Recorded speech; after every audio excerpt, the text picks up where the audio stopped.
Hi, everyone. I'm going to go ahead and get started with sharing my screen.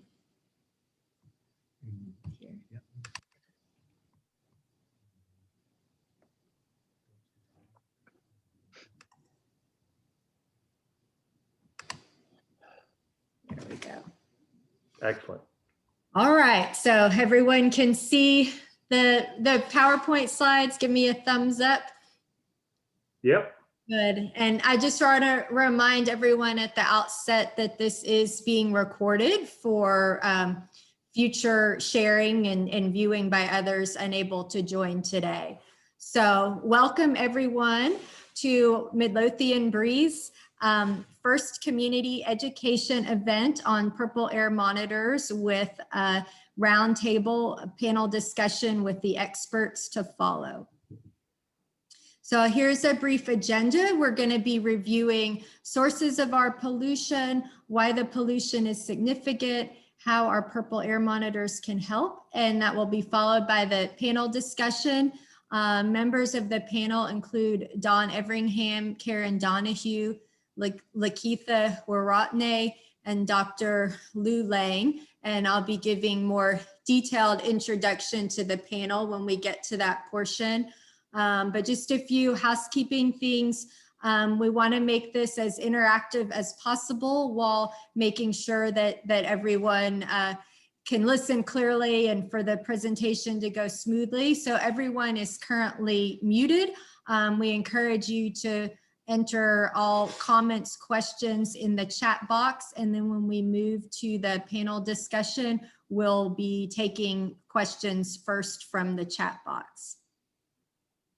So first, to review sources of pollution in our area, here's a map of Midlothian. We've got the main industrial sources of pollution are the Lafarge Wholesome Cement Plant indicated by the A on the map. Then we have Ash Grove slightly to the west of Lafarge Wholesome. And then down to the south, we have Martin Marietta is the third cement kiln in our little town, and then Jordo Steel down to the south.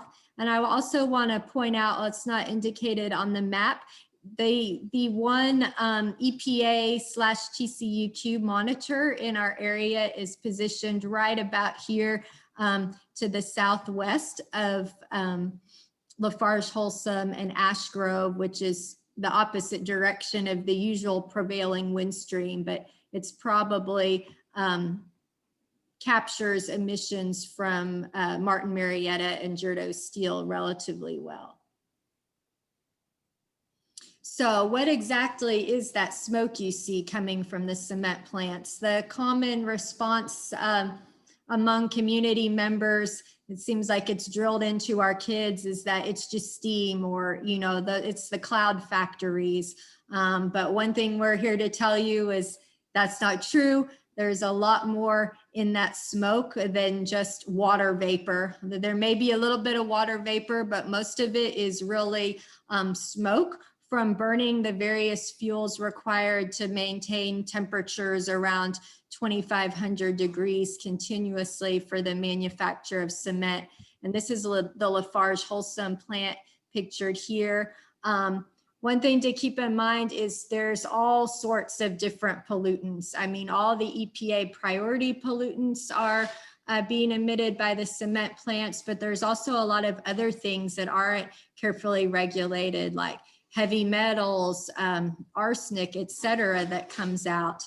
And all of these compounds, particularly the particulate matter or PM, can cause a variety of health effects listed below.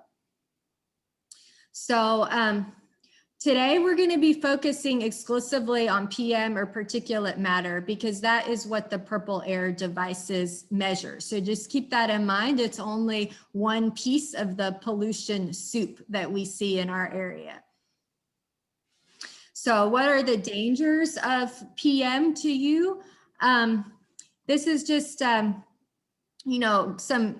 picture graphics to show a polluted city. One thing to keep in mind is that PM is typically invisible. Basically what it is dust.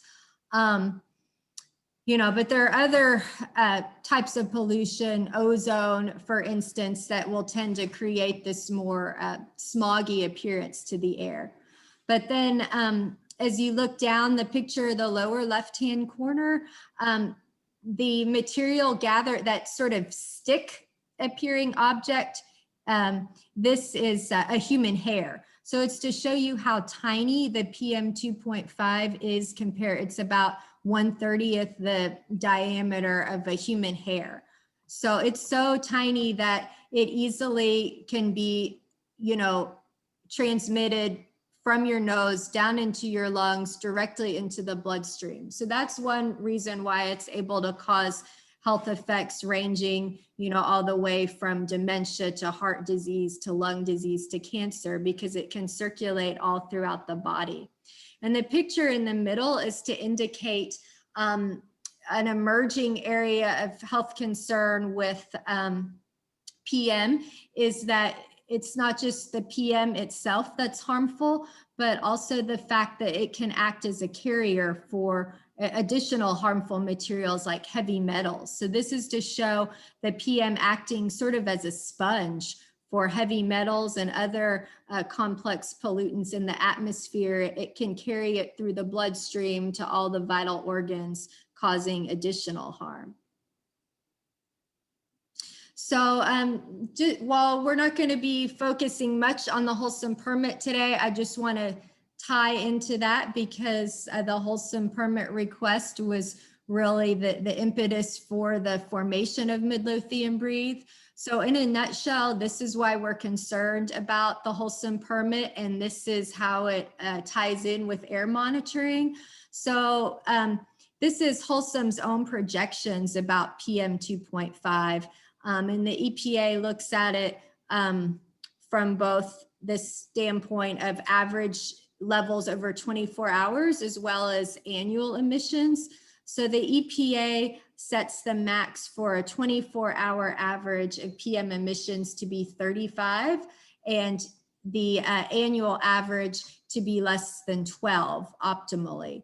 And you'll see basically background concentration means what is the background in the atmosphere apart from Wholesome's emissions. So emissions from the other two cement plants, vehicles, etc. So the backgrounds are already 20 for the 24 average, but look where Wholesome plans to take it. They're planning to increase to 34.1. That's less than 1 point away from the federal max, and then the annual average to increase to 11.6, again less than 0.5 below the federal max. And there's already been quite a bit of literature even saying that these federal maxes are currently too high as it is. Other countries have already lowered the maximum levels. So to be already that high to the USA maxes makes it that much more concerning. So remember the numbers of 35 and 12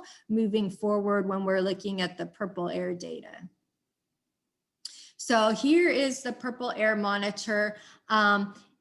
It's a little bit difficult to see to scale here, but basically this whole device can easily fit in the palm of your hand. It weighs less than a pound. It just plugs into any outdoor outlet and then distributes the data through wireless connections to the cloud to make it publicly accessible, so long as you mark your settings as to share publicly. And then in the bottom, you can see there's these two separate rectangles. Those are the two internal sensors to give internal validity to the measurements. So they're both running simultaneously. And if there's significant deviation between what the two sensors are reading, that will alert the user to the fact that there's a problem with the measurement.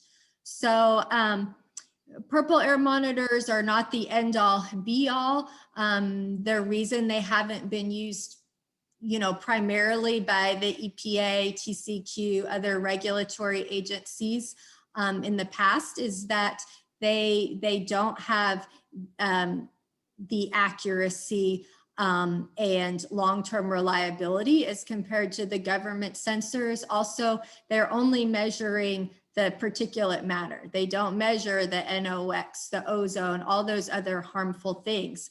But the advantage is they're a fraction of the price. We're talking about $300 for these. So low price, easy to use, accessible for everyone. So those are the main advantages. And I'm now going to turn things over to one of our Midlothian Breathe members and recipients of a Purple Air device to tell you more about it. Hello, everyone. My name is Keith Ricci. I've lived in Midlothian now for 12 years. Lafarge Wholesome, the cement plant in question, I can literally see from my backyard. So when we first moved to Midlothian, I had some concerns with the cement factories, did some research and found that, levels seemed safe and seemed okay. And I thought my family would be safe. But as my daughters, who are now 11 and 9, have grown, every spring they continually seem to have respiratory issues. My one daughter, we have an albuterol distribution machine. I'm not exactly sure what the technical term is for it, that she needs to use every single spring. So as I've done more and more research and on the subject and understand what's literally going on in my backyard, I'm very grateful for Dr. Hunt and Midlothian Breathe to have developed Midlothian Breathe to increase the transparency of our air quality here in Midlothian. So I'm very grateful to be taking part. I have a Purple Air monitor on my house. It's one of the first things I look at every day. It's literally the size of a baseball. It's outside, you never see it. It's unobtrusive, but it does give me the peace of mind that I know we're doing our part to help. And I want to thank again, Dr. Hunt and Midlothian Breathe for giving us that opportunity and for being able to come out here and speak to all of you today. So thank you. Thank you, Keith. He's reminding me, I forgot to introduce myself at the outset, but I'm Dr. Laura Hunt. I'm a pediatrician and I am director of Midlothian Breathe. And Keith's monitor was made possible by donations to our organization through our GoFundMe account and other sources. So just keep that in mind of, our goal is to have these monitors placed where they can give us the most helpful information and where they can help empower citizens like Keith to become more aware and engaged with what's happening with air quality around them. And as a physician, I just wanted to throw in the way I see the Purple Air monitors is they're not really diagnostic, they're more of a screening tool, so like you may have your children have their vision and hearing screened in the schools, and those screening tools are designed to assess, is there concern that they may have hearing problems? If yes, they need further diagnostic testing. That is sort of the way I look at the Purple Airs. They're a useful screening tool. They're very reliable between Purple Air sensors, and they're good for helping identify red flag situations. But then we still need the more expensive devices, those $40,000 monitors and other tools to really get the diagnostic information at this time. So now we're going to move on to looking at how to access what's happening with these Purple Air devices. So I'm going to pull up some websites. First, we'll look at the Purple Air device. Purpleair.com is just easy to remember.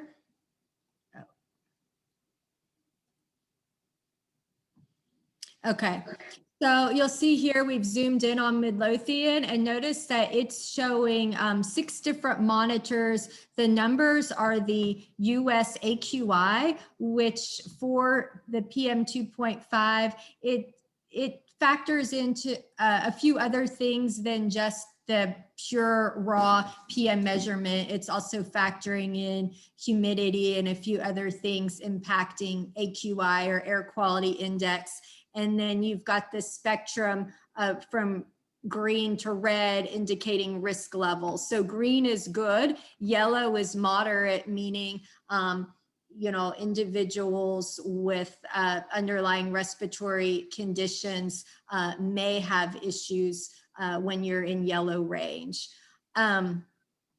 So I also want to bring to your attention this conversion factor. We talked about the accuracy being not quite at the same level of the more expensive monitors. So there is a lot of things being done to try to improve the accuracy. And one of those things are the EPA correction factor. So I would encourage, if you're using the Purple Air device, which it's easy to access, quick from any desktop. You can also bookmark the website to your phone and access it that way. They do not have an app. But notice we switched to the US EPA conversion, and our numbers that were 50s to 60s. Now look how much it's come down. So we even have really all the monitors are in more of a green zone than yellow, but it's kind of this yellow green because Purple Air is showing like continuous color coding. So another nice tool with Purple Air is that you can click on each individual monitor location. So this one is in the area known as Cement Valley of Midlothian, kind of closest to the TCEQ monitor. And you'll see this widget feature pops up. So like if you live close to this area, you want to monitor this location most closely, you can add the widget to your phone and see the continuous output. Then there's also maps here, and you can hover over to see the data at various times. You see like back on, March 4th, there was this big surge and AQI was almost 100. And that's the corrected AQI because we've selected that, and you can see how it changes. We notice typically nighttime higher levels than daytime, and you can zoom in, zoom out to see it more granular. Notice the scale will just adjust depending on the data range. So they're not all showing the same scale. Let's look at this one. Well, it's also had, a big surge around that time. This was the monitor at Keith's house. And we noticed they're generally pretty consistent one part of town to another. The purple and blue are the two different sensors inside the Purple Air. And you see they're correlating quite nicely, indicating the sensors working well. One other thing I want to show with the Purple Air map is this option to switch to raw PM 2.5 levels. So remember those numbers of 12 and 35, that basically we want the annual average to be less than 12 per federal standards. So if you want to look at the data in that way, here's how it aligns. So currently we're basically in that range when you look at the corrected numbers. But if you go to the uncorrected, which is how Purple Air will default, it looks like, oh, we're exceeding that annual goal at the moment. So now I'm going to switch over to the another web option, and this is just fire.airnow.gov. And after reviewing all of the different options, I really feel that this is the best option currently available to get the most accurate, comprehensive data on these monitors, but just recognizing there are limitations to all the options. So on this one thing you'll notice is, look, it's only showing, well, one of them's cut off, but we've got 5 monitors rather than 6. And that's because that 6th monitor, there's an issue with the quality of that data. But this site, which is run by the EPA in conjunction with the US Department of Wildlife, does a lot of data scrubbing and cleaning, prior to pulling things into their model. And so that's why that's missing. Another advantage of this website is it pulls in the EPA regulatory monitors as well as the sensor devices like Purple Air. So the circle right here, this is our EPA/TCEQ monitor. And like the Purple Air, you can click on each one and it'll show you the graph over time. You notice, look, as we've been seeing a lot the past couple months, our EPA monitor has just been completely down for about 5 days. Who knows what was happening during that time? And you can toggle over to see concentration. Again, you know, there's some surges, like, you know, here we were over that goal of 12. And so you can do that for each of the monitors. And the other big thing with the EPA map is that all of the data from the purple air sensors is calibrated through a specially developed calibration tool that the EPA used through a technique called co-location that Dr. Lane can tell you a lot more about. But they basically take an equation and modify all the incoming data from the purple air sensors, compare it with the nearby EPA regulatory monitors, and spit back out corrected numbers. So another thing to note is like the current data, if we look at this, it's going to be more in line with that corrected purple air data with numbers in the 30s rather than 50s or 60s. So there's a lot to look at here. This can also show you like smoke clouds from fires, other heat sources, things like that. So Quick, go back.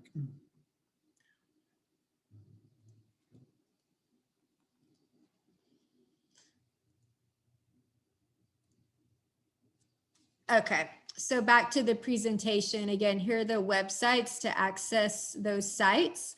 And just a little more review differences between that EPA Air Now site and the Purple Air website. There's all the cleaning steps with the Air Now to improve data accuracy. But one thing to note is there's some averaging time involved in those corrections. So when you use the Air Now map, you're looking at averages over the past 3 hours. So if your neighbor just started, you know, burning debris in their backyard a few minutes prior, and you're thinking about going outside and taking a walk, you may miss the fact that there's been a recent surge in PM levels.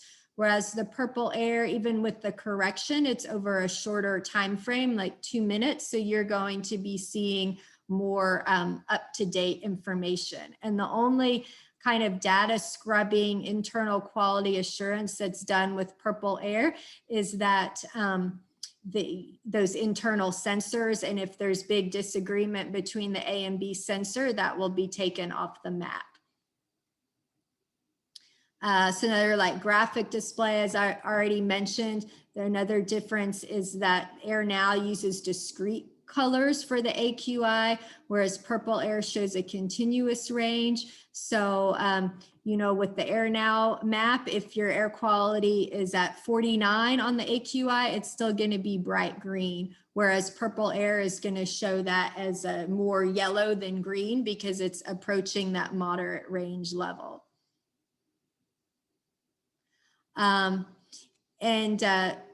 This is just a reminder of like the differences with the EPA correction.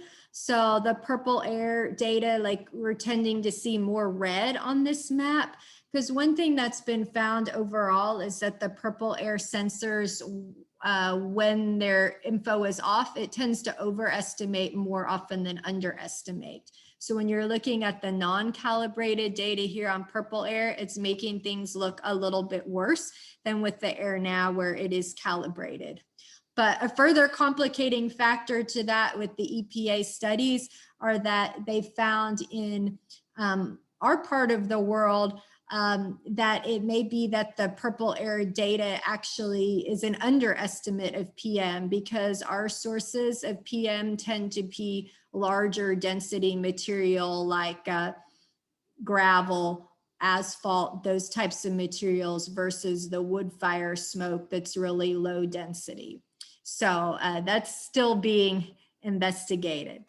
Now I'm going to let Lakeitha share a local site for information, the Shared Air DFW website. Oh,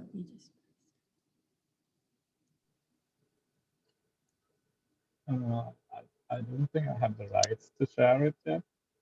Okay. Yeah, Can so you guys hear me? you're on, Lakeitha. Okay, cool. So can you guys see the screen? Yes. Okay, awesome. So this is the shared ARDFW website. So this is based off at UT Dallas.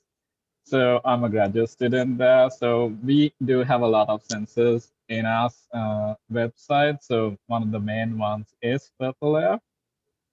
So I'm gonna zoom down to Midlothian. So we only have 2 sensors registered here. So from these tabs that you have on the left, you could just choose Purple Air or any other kind of sensor that you want to choose. So I have clicked on Purple Air, and if you zoom down to Midlothian, you could see like 2 sensors. We don't actually use the AQI index. We actually use PM 2.5 values in micrograms per cubic meter. So the 12 is usually the 24-hour standard that the EPA would recommend, but it depends on what kind of output you would require. So right now it's at 14 micrograms per cubic meter on one of them, and the other one says it's 15 micrograms per cubic meter. The difference from other websites or sources is that we do have wind direction and wind speed as well. So we could probably try to figure out where the pollution is coming from. So we don't have any calibration running within our system, but that's something we are looking at doing. But right now it's a work in progress, and there's a lot of other things that you could do with this website as well. It also reports temperature and humidity as well. Usually in most models of calibration, temperature and humidity are pretty valuable to have because the errors surely depend on both those factors. So that's something we try to promote through our website for Purple Air monitors as well as other monitors. So if you guys have any questions, you could redirect them to me or anybody at our team at UT Dallas, and we'll be happy to help with the website. Thank you, Lakeitha. Now let's go ahead and switch over to Karen Donahue, creator of the Local Haze app, which we feel is the best option currently available for, smartphone users if you prefer, an app model for accessing data. So hold on a minute and we're going to get a live demo going here on the phone. Okay. And Nikita, can you pass the host control across to us so we can present? I did pause my share. So okay, we'll try again. We're still getting a message. Yeah, it says we can't share. let me disconnect and connect back. That will probably help.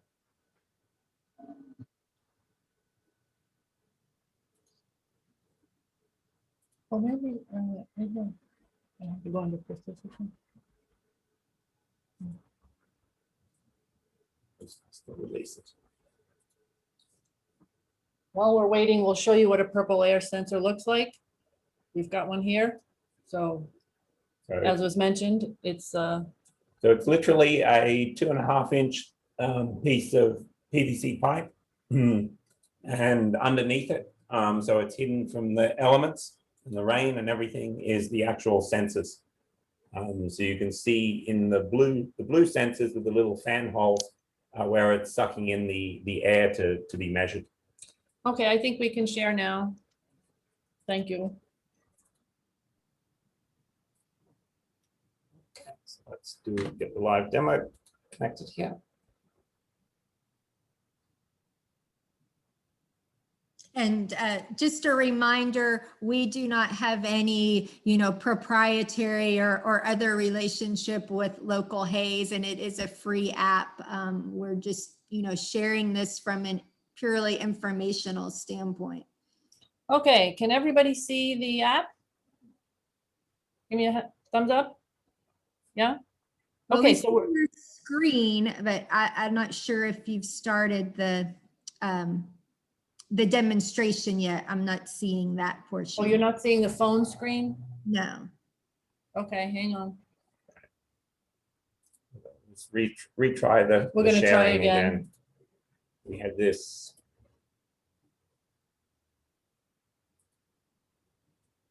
Okay, so now hopefully you should see. You should see our slides. No, we don't even see that. Okay. Share screen.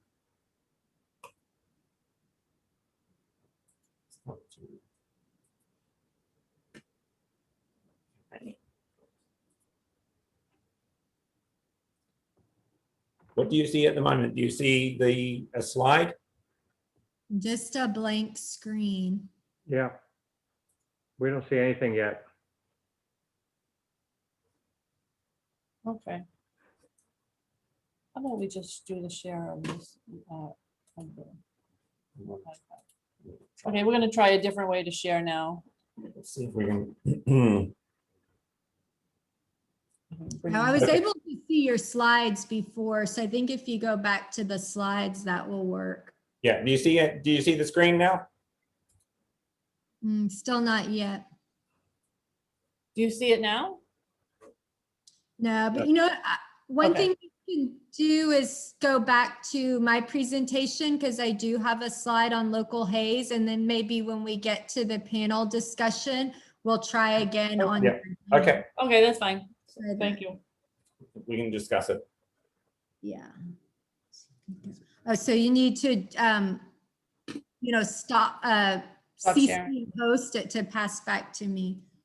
So we'll try and. Keep. Under more. Make host. Okay, you should have it now.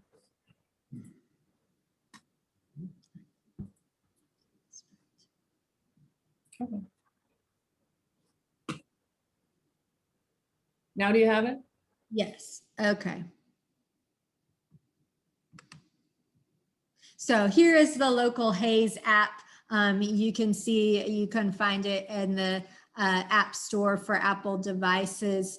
And this is the default screen that will pull up with it. So this is, zoomed in for Midlothian, showing the 6 purple air sensors. And one thing we like about the app is that it also includes the EPA monitor listed here. And then the little thumb sign in the lower right-hand corner, that's their sort of internal validity check to see if the monitor's functioning well. So you've got a thumbs up, like the full thumbs up like that TCUQ monitor. That means it's looking like really good quality data. This is kind of the intermediary. It's looking okay on how the signal's coming through and things. And then you can click on each individual sensor and get more detailed info is listed here. And then there's also the map option where you can zoom in, see the location of the monitors with the color coding is shown here.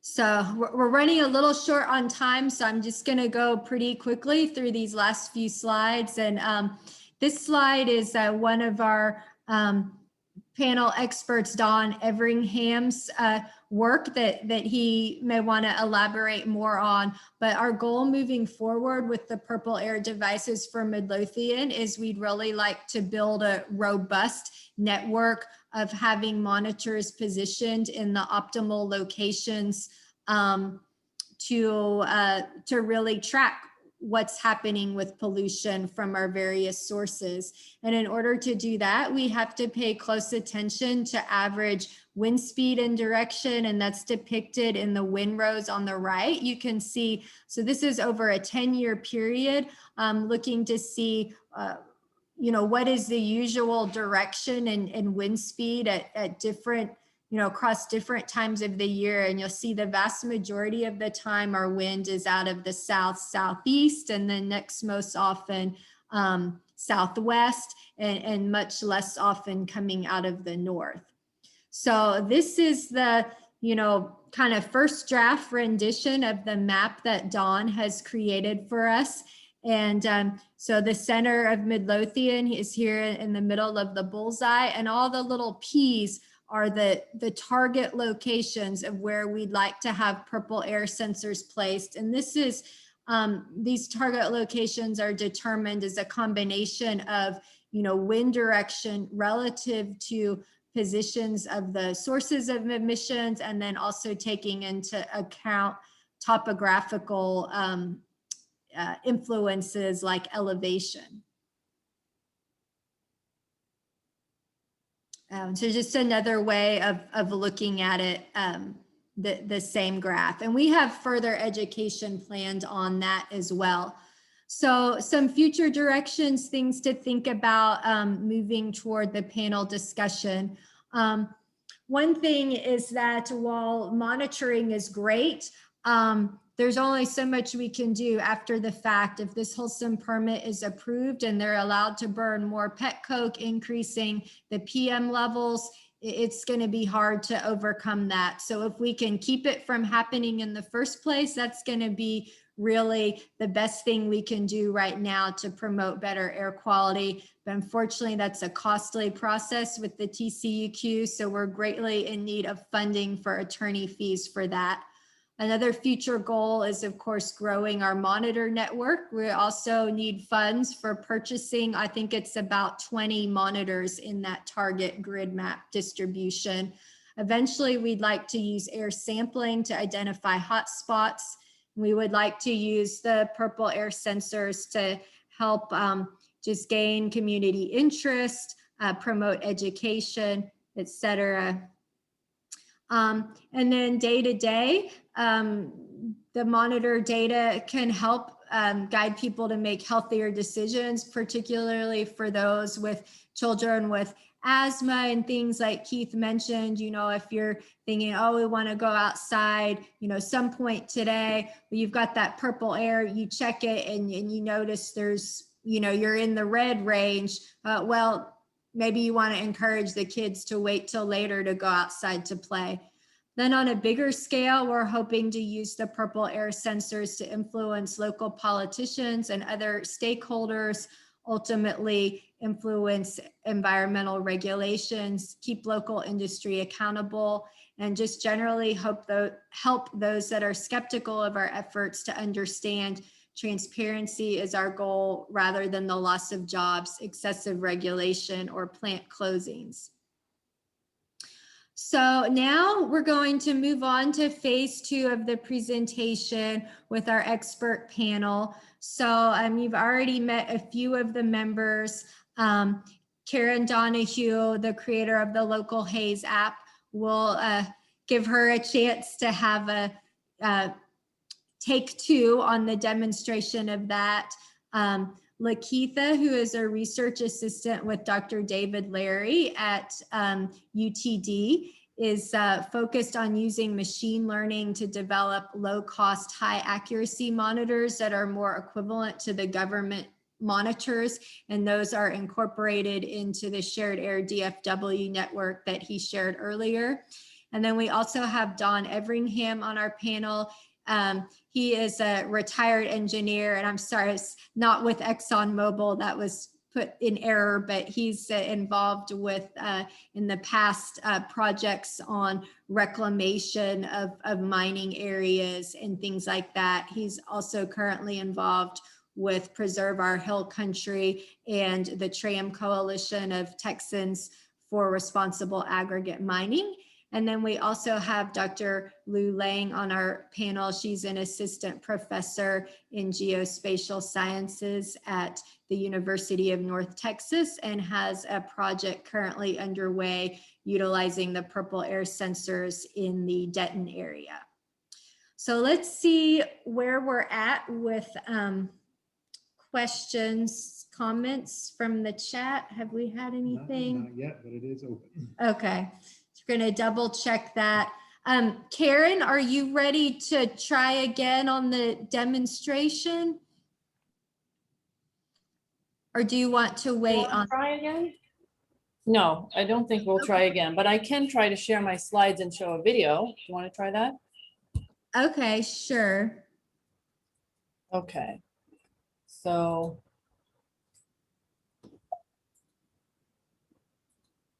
We're changing you over to host now. There you go. okay, I'm gonna share my screen. Can you see my slides now? Yes. Okay. Oh. Where did it go? My slide disappeared. Gee, it's just not working today. Slides. I pressed play and now. Yeah, just say, we'll do it another time. Yeah, we'll do another demo another day. Sorry. That's fine. Well, we have you on. Let's just, would appreciate your comments on the presentation and just some general thoughts on purple air monitors. If you want to take a minute or two to do that, and we'll just ask the same of all of our panel members. Sure. We built the local Haze app to give access to air quality data to all citizens that don't necessarily have to be air quality experts. So we wanted a simple, easy to understand user experience. We also wanted to aggregate low-cost sensors like purple air with the government sensors, and then be able to reconcile that data to give an accurate reflection of what the air quality is in any location. When the sensor technology that Purple Air uses came into being and being relatively cheap, in different parts of the world, many different groups came up with equivalents to a Purple Air. And so we've been getting the data from different regions and just sort of aggregating it together. And then we do some simple quality controls where we can filter out some obviously bad data and things. Historically, we've stayed away from trying to determine accuracy too much because of, unfortunately, the limitations with the sensor technology. And I'm sure that the other people here will have had more than enough experience on how to try and get accuracy to the point that you could use it for regulatory purposes. Right. Dr. Lang, would you like to comment? Oh yeah, I just put a question in the chat. I'm just curious how the local haze different from like AirNow, some other apps. I just heard you mention about like some of the data filtering. So other than the filtering part, is there any other like big improvements? No, I mean, if you look at it, in general, everyone has sensors and they all want to connect them up into the cloud so that they can share the data. And so official government sources will tend to share them up through the AirNow network. So an AirNow sensor is actually run by many different governmental organizations to help install and maintain the hardware. And then in the same way, in the community sense, there's many different places that aggregate the data and filter it and calibrate it slightly differently. And so we pull from a number of these different sources and try and create a single view of what's going on, no matter whether the people in your area are with one vendor or with a different vendor. We can get that cross-vendor view of everything. Yes, there is another app out there called the IQ Air that is the only other app I know of that incorporates both the government regulatory monitors with the various personal sensors. And it has nice features for graphing. It also has the advantage of enabling you to set alerts, you know, when levels read high. But the big downside of the IQ Air app is that it's very hard to get the purple air sensors added. Like they're only showing one for Midlothian, and we've tried multiple times to get the other ones added, and to no avail, because they seem to show preference for the air sensors that they market themselves. So there's a lot of challenges out there, and I've have partnered with Karen and Craig to, try to optimize the app as a go-to, one app to do it all. And something that's simple to use too. We're trying to make it really easy and accessible. And yes, so for the question in the chat that says that, yes, we pull in all the Purple Air data that's marked as external sensors. So when you install a Purple Air sensor, you can say that you've installed it inside if you're things. And so we don't show that for privacy reasons, but all outside data we display, of course, if the data is actually up to date and correct. So we filter out things that are obviously completely wrong. We have another question from the chat in commenting on the website that Lakeitha shared, the sharedairdfw.com. Michael Spano is asking if Lakeitha and Karen can speak to adding other data points. I assume Michael's referring to kind of variables like wind direction, if that could potentially be added to the local haze app. And then just commenting sort of what are the next phases to where we could take the data to the next level of showing not just, okay, it's a red alert, but what does that do to? Because that's something, as advocates for better air quality, ultimately we can't make things better if we don't know the source of the problem. So if I were to take that, so I guess we do have some machine learning models that look at wind direction as well as possible sources, and we try to map it to our sensors, of the locations of the sensors that we have on the map. So that's a work in progress. So hopefully we could point out where it's coming from, as well as vertical profiles as well. So depending on the wind speed and where the sensors are. So that's something going on. I don't know how it's going to be put on the map yet, but we are certainly working on something like that. And it's probably very possible to do as well from what we have right now. Yeah, I think from a local haze perspective, there's two sets of predictions that people are trying to do from correlations. One is to, of course, to look at the accuracy of the grams per cubic meter figure that comes out, because that's influenced by many different things in the way that the measurement is done, and then trying to correlate that back to that actual weight of dust in the air per thing. And then, yes, then the next piece is to look at trying to determine sources, or also predict the other way, which says that, okay, I have a sensor upwind, will it disperse downwind from a dispersal pattern? And that's obviously very much of an ongoing scientific field for many, many years. And ML algorithms are proving a new interesting direction rather than just pure physical simulations. Yes, and Michael and I recently had a meeting with Howard with Piera Systems, and he's really involved in, creating some cutting edge technology, looking at just that with the mapping or identification of pollution sources by really breaking down the density signature of the particles. So it's already, he has it developed where he can distinguish from the indoor air quality standpoint, are you seeing PM 2.5 coming from e-cigarettes or traditional cigarettes, and how long ago were those pollutants in the air, and that type of things for office settings. And the next level planned is looking more at outdoor focus. Is the pollution coming from diesel fuel or silica dust, et cetera? And he has technology built that he's showing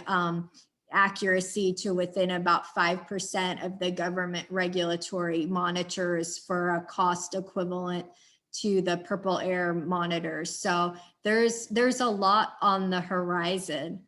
Dawn, would you like to jump into the discussion a little bit? We haven't gotten to hear from you yet. Just general comments on the the presentation and use of purple air sensors in general? Yeah, I listened to some of these comments, are very interesting. When I approach the air monitoring and air research side of this thing, like I guess I like to kind of take the engineering approach to it. And that is, first of all, each one of us is a monitor ourselves. I mean, you all sense different conditions or symptoms that you may have from time to time. And as we see the concentrations go up based on satellite technology and data, we know that it's happening, even though you will find that TCEQ and EPA actually deny this. So then the next thing you do is you look at what I call personal observation science, or science observations on a private basis, you might say. And a good example of that was the snowstorm that we just had. You can look at the haze material that's actually a little different than ozone. And up until just a few years ago, haze wasn't even mentioned, but it's becoming more and more of a focus point. And one way you can kind of separate this out is, for example, not long ago, just before the snowstorm, I actually washed my truck and parked it in the driveway here in front. We had 2 ice storms and 2 snowstorms before the snow all melted off of the truck and it actually could be moved again. And what I found on it was a white dust, and it was actually gritty. If you took your finger and kind of rubbed over it, you could actually feel the graininess of it. And it just kind of faded out. I mean, it disappeared because, again, you have to remember that a lot of this stuff that we're trying to measure that is not being measured right now, or even collected by TCEQ or EPA monitors, is the very fine particles, even down to and including nanoparticles. What I did was I taped off a square foot on my truck and took a brush and a piece of paper that I actually put under one edge of the tape. And I very gently brushed for probably 15 minutes to get what I think was on the hood of that truck. I put it in a little bottle. And when you rotate it in the sunlight, even on the sides of the bottle, you can begin to see reflections. And that means that the particles that you really can't see are reflecting light. So you know that you've got something in there smaller than PM 2.5 or PM 10. And we also got some tree junk and leaves and stuff like that in there. That little bottle's been sent to a laboratory, and we're going to just take a look at it for fun. And we're going to find out what's in it. The other thing that I have observed, the TCEQ and EPA monitors are all approved to collect data for a regional response, and that's all they're legally bound by. So that does not collect dust from either the perimeters of, say, the cement factories that you have in the Midlothian area, or rock quarries, or sand mining, or anything else that you might even find along rivers or in other municipalities. The big thing that's missing here is the upwind, downwind monitor location. So when you look at the grid that I put together, we have tried to, or I tried to look at the terrain and the elevation issues. I tried to look at where the facilities were that would generate particulate matter, including the landfills that you have in the area. And interesting enough, I couldn't find a lot of rock quarries. I had to go out to the Stevensville direction to actually find them. And there are plants and things out there like the lime plant that's similar to what Midlothian or you have there with Hoquiam, for example. And there isn't a monitor, there is not a government monitor within 50 miles of that plant. So you have vast areas that are not being recorded. And this is the material that's going into the regional standards for EPA or Texas. And EPA approves the state plan for Texas. So therefore, there's a lot of data, in my opinion, that's not being collected. So let's go back to the purple monitor for the minute. I've used one for about 3 years. And I've worked with Purple Air a little bit on comparing it to some other monitors. And what we have found is that even though you could pick a number, like I use 75% effective or accurate for a Purple Air without the corrections and stuff, and I don't bother to look at a lot of the corrections because I'm more interested in looking at uniformity across the line of one monitor versus another. What we also find is that TCEQ monitors are not always placed in the right spot for various reasons. They either cannot get permission from landowners to put them where they are, and this can be a difficult problem for any air monitoring agency. Second thing is there is, again, no upwind, downwind. So if you look at that windrows and you pick a point, any side of it, and that's where your monitor is, you're only going to get whatever percentage of air and particulate that's blowing from the upwind side to the downwind point where your monitor is. So that if you want to just divide the year in half of the year you get data, half of the year you don't. TCEQ EPA averages, I don't like that. I think that all monitors, and in my experience worldwide in mining, that the mines that actually really do a good job of doing their own monitoring have not only perimeter monitors upwind, downwind, but they use the data on a real-time basis. There are no days off. There are no hours that these monitors are not running, because you never know when the dust event's going to happen or when you're going to get a settling effect or an updraft situation that may pull material off of stockpiles or things like that. So going into this, I have a high confidence in the Purple Air monitor that even though the monitors themselves may not be totally accurate, there is a lot of research in the sensor technology area right now, and these things are going to get accurate very soon, I think. So with that, I'll stop talking. All right, thank you, John, for those comments. It's almost 1 o'clock. I'm going to take one more question from the audience, and then we're having a great discussion. And I think if any of the experts and participants are able to stay on a few minutes extra, maybe we could take it to 1:15. But if not, we'll just end it with this last question. Is about let's see. Well, I want to take the one, sorry, I may not quote exactly, but basically it tied into what Don was talking about with air sampling. What is the role for, potentially sampling of the air and soil in the area and tying that in with the monitoring data that we're obtaining through the Purple Air sensors?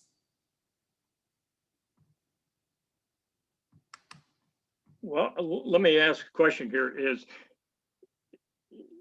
The question is are we tying the soils, for example, in the local winds that are being monitored or aren't being monitored? Is that what we want?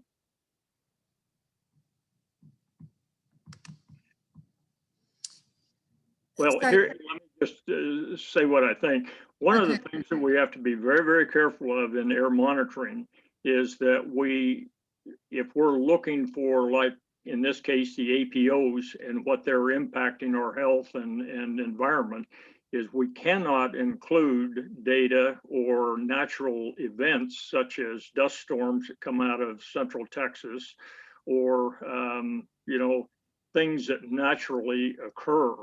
What we're looking for is man-made or man-impacted causes, and what that impacts the health issues, the economy, any number of social side issues.